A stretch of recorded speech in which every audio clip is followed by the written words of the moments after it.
Саламатсыздарбы. Эфирде интервью of the day программасы. Сиздер менен Айгерим Акимжанова. Биз Актауда өткөн Каспий аймактык өлкөлөрүнүн башчылары саммитинин натыйжалары тууралуу Казакстан Республикасынын туңгуч президентинин фондунун алдындагы Дүйнөлүк экономика жана саясат институтунун серепчиси Жумабек Сарабеков менен маектешебиз. Саламатсызбы?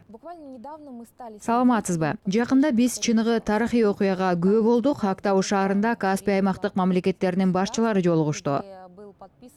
Көптөн күткөн чогулуштун алкагында Каспий деңизинин укуктук макамы тууралуу конвенция бекитилди. Документтин өлкөлөргө бере турган мааниси кандай? Прежде всего, необходимо отметить, что это действительно долгожданный документ. Алгач бул документтин бекитилүүсү чындыгында көптөн бери күткөн окуя экенин айткым келет. Ага 20 жыл бою даярдык жүргүзүлдү. Конвенцияга кол коюунун натыйжасында документ Каспий деңизинин укуктук макамын аныктаган конституцияга айланат деп ойлойбуз.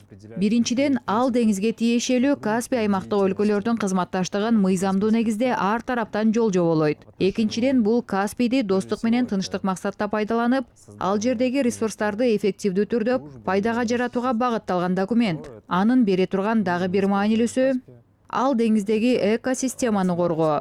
Эң башкысы, конвенция өлкөлөр ортосундагы экономикалык байланышка жаңы дем берет. Заключается в защите экологической системы Каспия.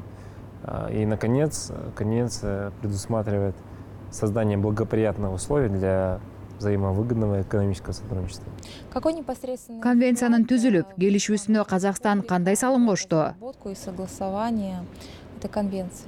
Основной тезис, который Казахстан выдвигал. Бул жагдайда Казакстандын сунуштары негизинен Каспийди тынчтык максаттарда пайдалануу, деңизди милитаризациялоо жана албетте жээктердеги өлкөлөрдүн кызматташтыгын өнүктүрүү үчүн Каспий аймагынын экономикалык мүмкүнчүлүктөрүн арттыруу маселелерине тиешелүү болду.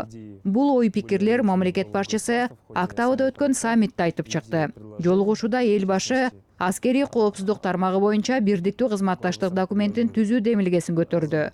Ошондой эле казак тарап жээктердеги мамлекеттердин улуттук экономика министрлеринин деңгээлиндеги жолугушууларды салтка айландыруу механизмин сунуштады. Казахстанская страна озвучила предложение о создании регулярного механизма встреч на уровне министров национальных экономик.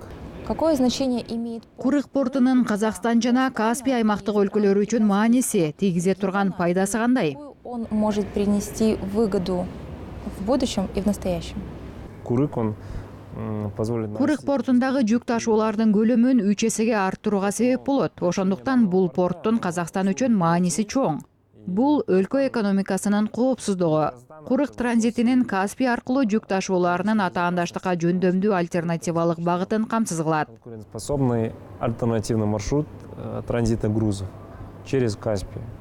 Каспийское море, кроме... Ушуга кошо Каспий ресурстук базасы менен да кызыктуу. Анын аймагында мунай менен газдын бай фонду бар. Саммитте бул суроо канчалык деңгээлде каралды? Этот вопрос на саммите.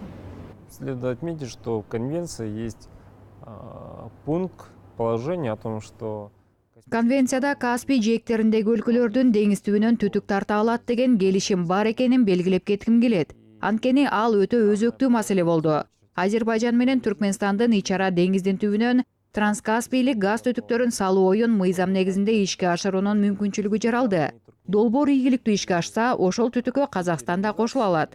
Документте түтүк өткөрүүгө тиешелүү долбоорлордун бардыгы экологиялык стандарттарга жооп бериши керектиги эске алынган. Но в той же конвенции есть требования о том, чтобы все трубопроводные проекты отвечали экологическим стандартам. Бештиктин көздөгөн чыныгы кызыкчылыктары кандай? Это очень важный документ, и он самое главное... Кабыл алынган конвенция өтө маанилүү документ. Ал Каспийдин мүмкүнчүлүктөрүн арттырып, келечекте өнүгүшүнө жол ачат.